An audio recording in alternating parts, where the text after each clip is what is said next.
Assalamualaikum warahmatullahi wabarakatuh. Pada kesempatan kali ini saya akan mempresentasikan etika dalam bisnis internasional.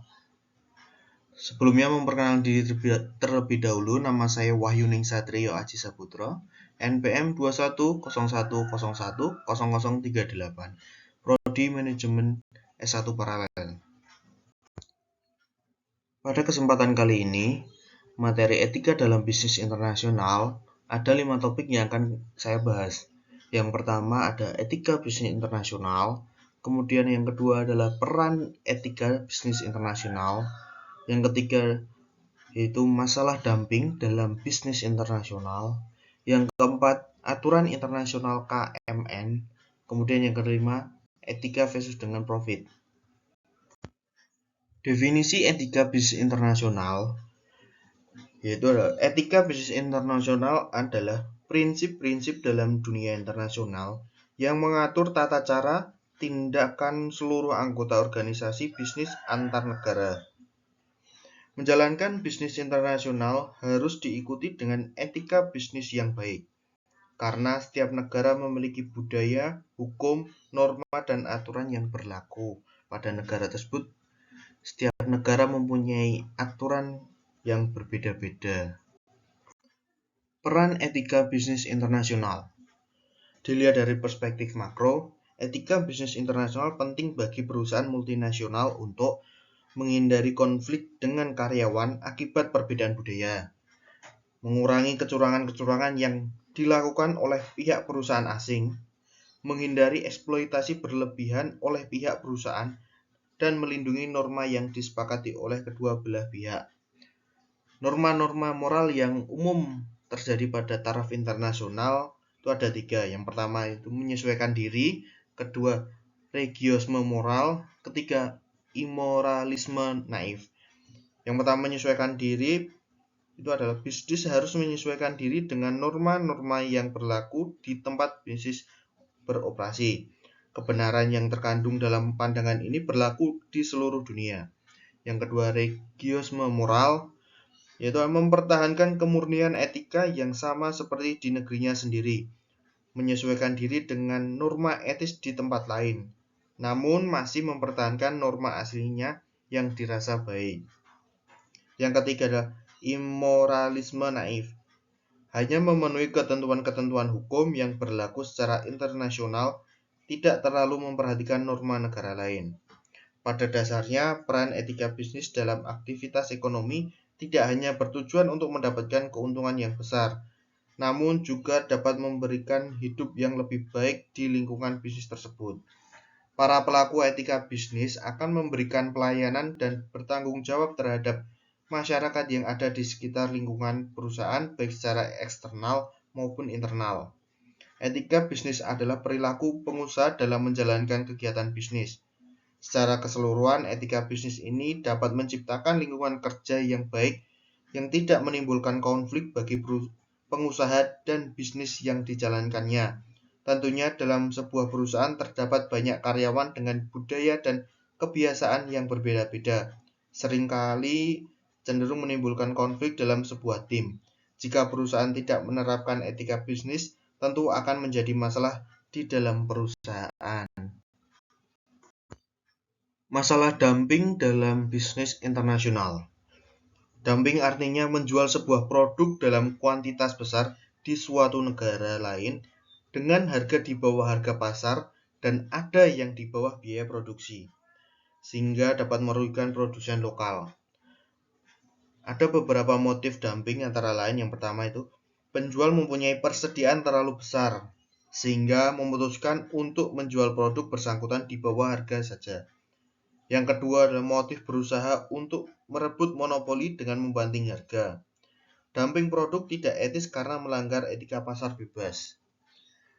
Dampak dumping dalam bisnis internasional antara lain yang pertama bagi konsumen yaitu dapat diuntungkan dalam jangka pendek karena dapat membeli produk dengan harga yang lebih murah.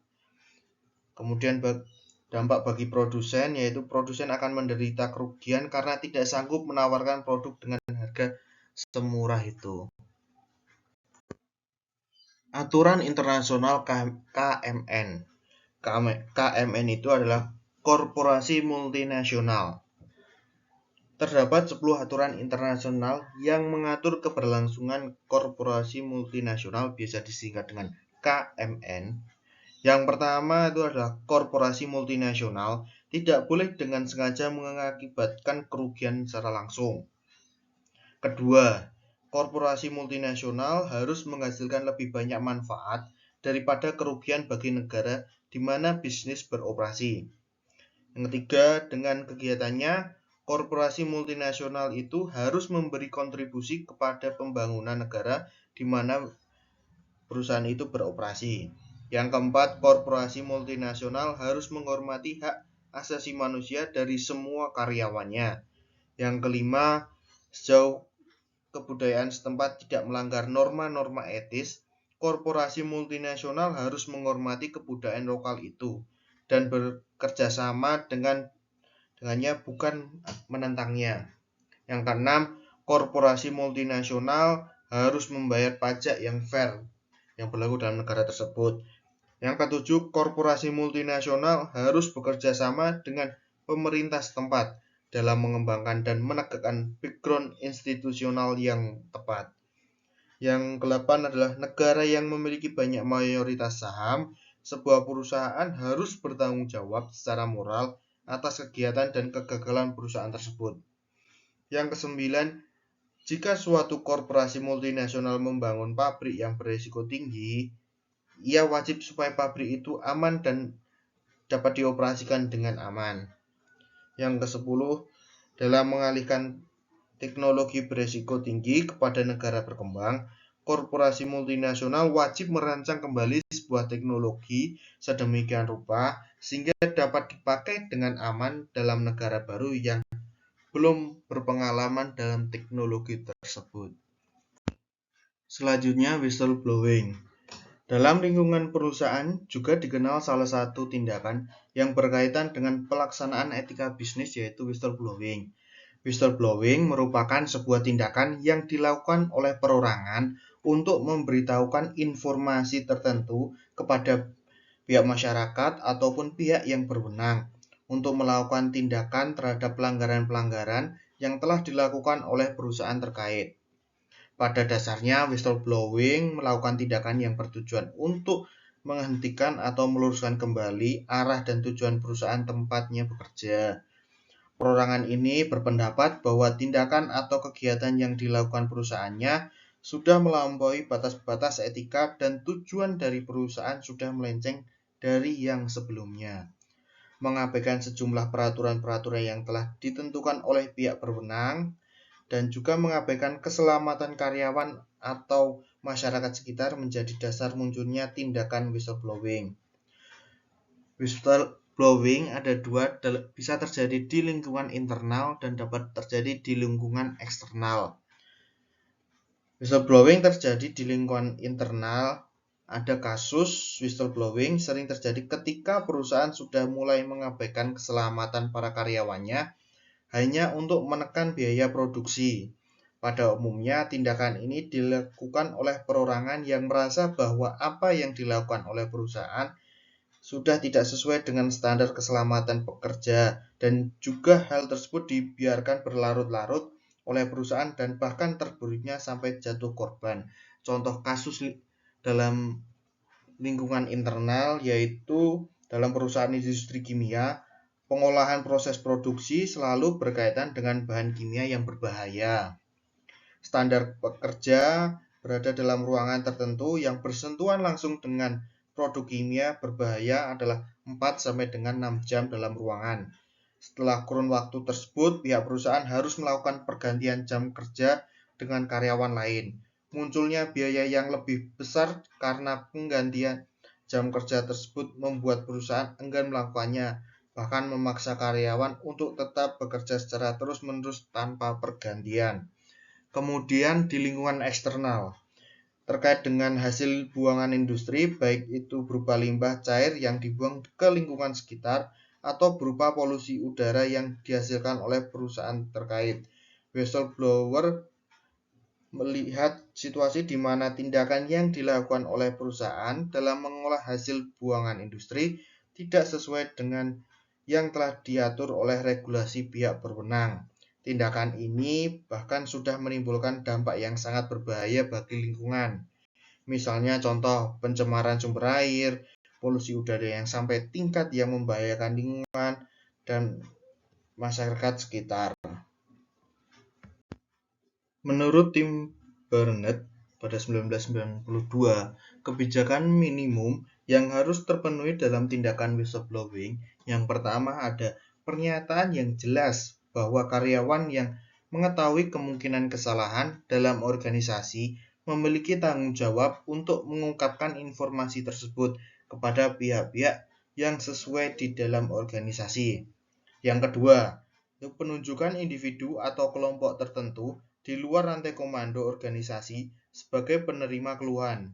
Ketiga, jaminan bahwa karyawan dengan itikat baik bersedia mengungkapkan kesalahan yang dilakukan oleh organisasi kepada pihak-pihak penerima keluhan di dalam organisasi akan terlindungi dari konsekuensi pekerjaan yang merugikan. Keempat, pembentukan proses investigasi yang adil dan tidak memihak. Kemudian etika versus dengan profit. Sebuah hubungan yang tidak biasa dan cenderung dianggap berseberangan. Dalam konsep bisnis, memaksimalisasi profit merupakan tujuan utama yang harus dicapai oleh sebuah perusahaan. Sedangkan keterlibatan etika hanya akan mengurangi keuntungan perusahaan.